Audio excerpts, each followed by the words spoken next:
Hi, I'm HUSSAM SABA and I will show you how to fix iPad Wi-Fi connection. First, this is a problem. It's like that. It's still find Wi-Fi and never connected to it.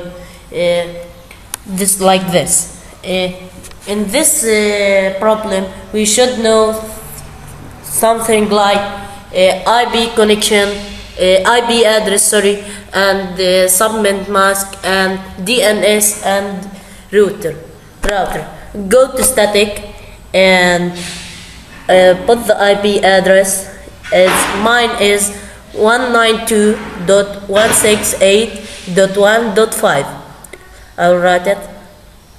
Please wait.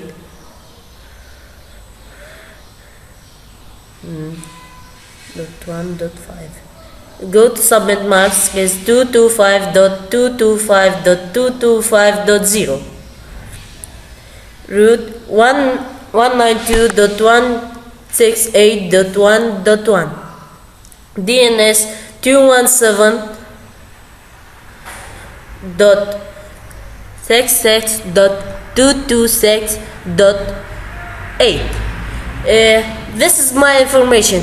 Your information will be different.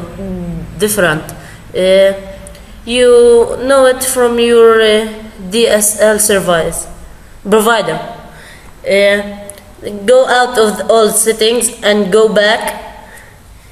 While searching about Wi-Fi network. Please wait.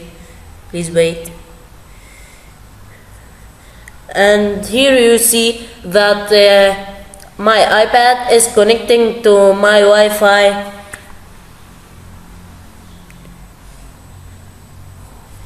You'll see that checked. This problem was solved. Thanks for watching by HUSSAM SABA, and please like and subscribe.